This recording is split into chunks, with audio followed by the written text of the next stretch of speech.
నమస్తే, welcome to Chitragupta మోతబారి ముచ్చట్లు. ఎవరికి తెలియని విషయాలు మీ ముందుకు తీసుకొస్తా, ప్రజల ముందుకు తీసుకొచ్చి బట్టబయలు చేస్తా.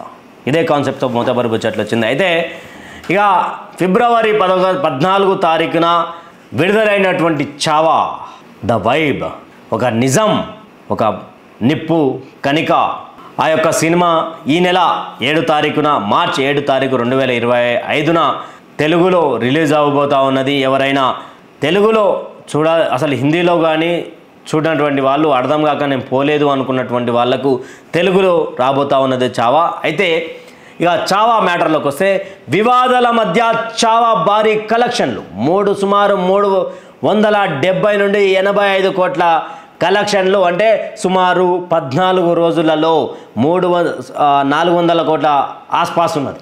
ఇక చరిత్ర గురించి తెలుసు, శంభాజీ మహారాజ్ని ఎలా చంపారో తెలుసు, ఔరంగజేబ్ ఎంత చిత్రహింసలు పెట్టాడో తెలుసు.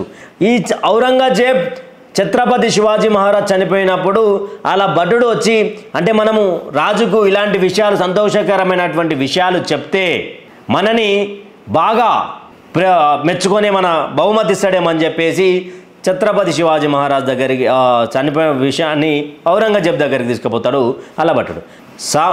సార్ రాజా, మన శత్రువు అయినటువంటి ఛత్రపతి శివాజీ మహారాజ్ చనిపోయిండు, ఇక మరాఠా ఆ ప్రాంతం అంతా మనదే అని చెప్తే ఇట్లా కూర్చొని అల్తూ ఉంటాడు ఔరంగజేబ్. దేవుడా, స్వర్గం ద్వారాలు తెరిచి ఉంచు, సింహం వస్తుంది. అలాంటి శత్రువుని నేను కోల్పోయినందుకు సిగ్గుపడతా ఉన్నా, అలాంటి శత్రువుని నేను ఓడించలేకపోయినందుకు జీవితమే వేస్ట్ నాది అన్నట్టుగా మాట్లాడతాడు ఔరంగజేబ్. ఇక కొంతమంది ఈ లెఫ్టిస్టులు, ఈ సెక్యులర్ భావాలు ఉన్నోళ్ళు, యాంటీ హిందువులు, హిందువుల మీదనే వివక్షత, హిందూ దేవదేవతల మీద వివక్షత, హిందూ చరిత్ర మీదనే వివక్షత చూపించేటువంటి ఈ గాడిదలకు నేను చెప్తా ఉన్నా, కొంతమంది స్వరా భాస్కర్ అంట, స్వరా భాస్కర్ ఆమె ఏమంటది, శంభాజీ మహారాజ్, ఛత్రపతి శంభాజీ మహారాజ్ సంబంధించినటువంటి గోర్లు వీకడం, కళ్ళల్లో ఇనుప సువ్వులు కుచ్చడం, ఇక ఆయనని చిత్రహింసలు పెట్టడం, ఉప్పు కారం పెట్టడం, ఎంత కల్పిత పాత్ర. ఔరంగజేబ్ అనేట ఆయన చాలా మంచి ఆయన, ఇవన్నీ కల్పిత పాత్రలు చేసి ఏం చేద్దామని అనుకుంటారు. అరే అమ్మ, ఇక నువ్వు ఆడామే కాబట్టి నేను ఏమంటలేను స్వరా భాస్కర్ గారు, ఇక నాకు నోటికి మీకంటే మంచిగా వస్తుంది విమర్శించడం, మీకంటే గట్టిగా విమర్శిస్తా, గట్టిగా మాట్లాడే గొంతుడుక నాకు దేవుడిచ్చింది, నాకు గర్జించగలుగుతా, ప్రశ్నించగలుగుతా, తిట్టగలుగుతా, ఇంకా అంతకంటే బూతులు మాట్లాడగలుగుతా, నాకు అన్నీ నేర్పించింది. నాకు హిందూ సినిమాలు అంటే ఈ యొక్క బాలీవుడ్లో, అదేవిధంగా భారతదేశంలో ఉన్నటువంటి కొంతమంది సెక్యులర్ మోసుగులో ఉండి, కొంతమంది వాళ్ళు వేరే మతాన్ని స్వీకరించిన హిందూ సర్టిఫికేట్లతో ఉండి, ఇవన్నీ కూడా ఏం చేస్తారంటే వీళ్ళు, లేదు ఇలా చేసి మీరు ఏం చేద్దామనుకుంటున్నారు, మీరు భారతదేశంలో ఏం చేద్దామనుకుంటున్నారు, మత విద్వేషాలు చేద్దామనుకుంటున్నారా, కొట్లాడబెట్టాలనుకుంటున్నారా, ఇలాగ ఏం జరగలేదు అంటే ఈమె చూసిందేమో, నువ్వై చూసినావా ఇలా చేయలేదని.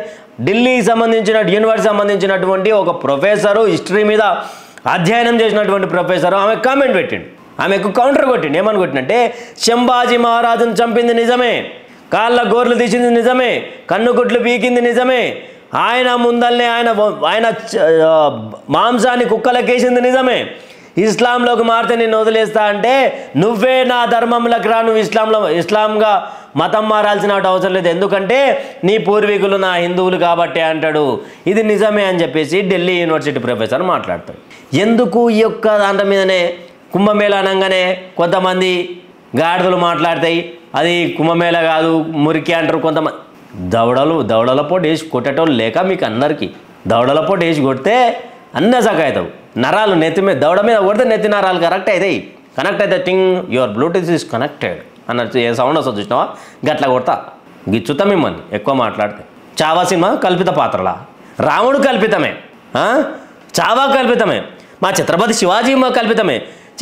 సిగ్గులేని వాళ్ళకి ఏం చెప్పాలనో అర్థం కాదు. రాయగఢ్ ఫోర్టుకు పోయి చూపిద్దాంపా, రాయగఢ్ ఫోర్టుకు పోదాంపా, నా వీరత్వాన్ని చూపిస్తా, నా హైందత్వాన్ని చూపిస్తా, నా ఛత్రపతి శివాజీ మహారాజ్ సంబంధించిన పోరాట పటిమలు చూపిస్తా. స్వరా భాస్కర్ గారు దీని మీద ఏదో ఇంకా ఏదో మాట్లాడాలి, ట్రెండింగ్లు ఉండాలి. విక్కీ కౌశల్ని చూస్తే భయం అవుతున్నది కదా. ఈడ పోయినా కాషాయం పట్టుకుని డించికి డించికి డించికి అని డ్యాన్స్ ఆడతలే. ఎట్లుంది బాలీవుడ్లో 373 కోట్లు 380 కోట్లు వచ్చిందంటే అది ఓన్లీ బాలీవుడ్లోనే. పాన్ ఇండియా చేసి ఉంటే చవా ఒక వైబ్. మన రక్తంలో గూస్ బంప్స్ వస్తుంటాయి, రక్తం మరుగుతున్నది ఉంటుంది. చవా పిల్లలకి ఇది నేర్పిరి, పిల్లలకు కర్రసాము నేర్పిరి, పిల్లలకు ఫోన్లు ఇచ్చి కార్టూన్లు కాదు చూపించేది, కర్రసాము నేర్పిరి. మనని మనం కాపాడుకోతే మనని ఎవడు కాపాడాడు మిత్రులారా. ఇంకొకటి ఎట్లుంటుంది భారతదేశంలో ఈ లౌకికవాదము సెక్యులరిజం ఏదో తీసుకొని వచ్చారు కాంగ్రెస్ వాళ్ళు. కానీ జాకీర్ నాయక్ వాని ఏ ముస్లిం వాడన్నా తిడతాడా? వాని ఏ ఇస్లాములు అంటే ఇస్లాం మతాన్ని స్వీకరించినటువంటి వాళ్ళు ఇస్లాంలో ఉన్నటువంటి ఎవరన్నా వాడు ఎన్ని ఏమన్నా మాట్లాడినా వాడిని ఎవడన్నా విమర్శిస్తాడు? ఎవడు విమర్శించాడు? అదే ఈ దొంగనా కొడుకులు ఉంటారు సెక్యులర్ ముసుగుల హిందువులలో.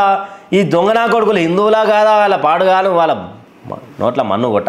వాళ్ళు ఏమంటారు, మొన్న శివరాత్రి రోజు సద్గురు గారు ఒక ఈషా ఫౌండేషన్లో ఒక ప్రోగ్రాం చేస్తే వాడొకడు ఉన్నాడు పనికిమాలినోడు, ఇట్లా ఎర్రకండు వేసుకొని ఇంతమంది ఇట్లా చేసారు అట్లా చేసారు ఇట్లా చేసారు అని మాట్లాడుతున్నాడు. నీకేం తెలుసురా బడివే? ఎవడో ప్యాకేజ్ ఇస్తే ఆ ప్యాకేజీల కింద బతుకుంటా హిందువుల మీద విషయం జన్మలేనికే నువ్వు సెక్యులర్ వారా? సెక్యులర్ వాను సిగ్గు నాదరా మీకు? శరము నాదరా మీకు? మీకు దమ్ముంటే మీ ఇంట్లో మీ అమ్మ నాయనని పూజలు చేయకుండా ఆపుతారా? దేవుళ్ళకు మొక్కకుండా ఆపుతారా మీరు? ఉన్నాదరా సిగ్గు?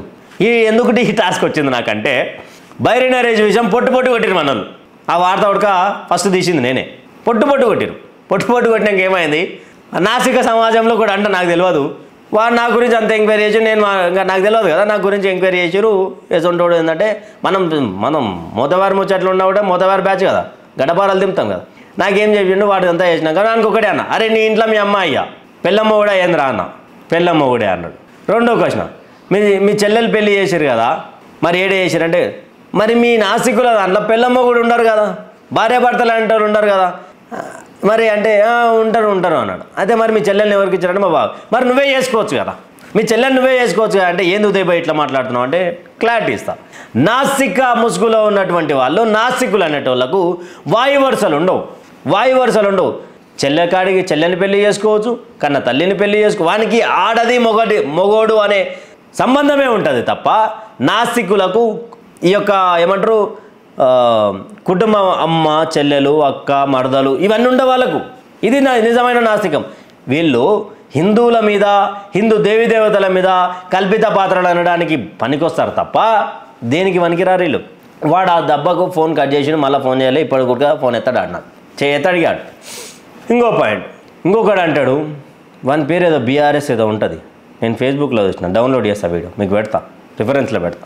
హిందువులు అని జబర్దాచుకుంటారు కదా, చైనా నుంచి ఫోన్ వస్తుంది, మీరు వాడే ఫోన్ ఏంది, మీరు హిందువులు అయితే మీరు ఆ బట్టలు వస్తున్నాయి బయట దేశం నుంచి అది ఎందుకు వాడతారు? అరే జబడే అరికాల తొడపాశం పెడితే నీకు షోలలోకి వెళ్ళి పోటీ వెళ్ళాలి, నీకు ఏం మాట్లాడుతున్నావు అని అనుకున్నావు అన్న? నువ్వు చెప్పిందే కరెక్ట్. మా వాళ్ళకి సిగ్గు లేదు హిందువులకు, మాలాంటి మాట్లాడే వాళ్ళకి సపోర్ట్ చేయగాకుండా విమర్శిస్తారు మీలాంటి వాళ్ళని పక్కన పెట్టుకొని. ఇలాంటివన్నీ మన భారతదేశంలో ఒక్కదాన్నే సాధ్యమవుతుంది. బంగ్లాదేశ్లో ఏం స్టేట్మెంట్ ఇచ్చారు? అత్యధికంగా ముస్లింలే ఉన్నాం బరాబర్, ఇది సెక్యులర్ కంట్రీ ఎట్లయితుంది అని చెప్పారు. మరి హిందువులు ఎక్కువగా ఉన్నాం, ఇక్కడ సెక్యులర్ కంట్రీ ఎట్లయితుంది? సెక్యులర్ అనే పదం ఎట్లా తీసుకొచ్చారు? ఇలాంటి లుచ్చనా కొడుకులు హిందువుల మీద ఇలాంటి నా వీరుల చరిత్ర మీద కల్పిత పాత్రను మాట్లాడేటోళ్లకు, నా రాముని మీద కల్పిత పాత్ర మాట్లాడేటోళ్లకు, నా హిందూ చరిత్ర అంటేనే కల్పితం అనేటోళ్లకు మరి నేనేం సమాధానం చెప్పాలి?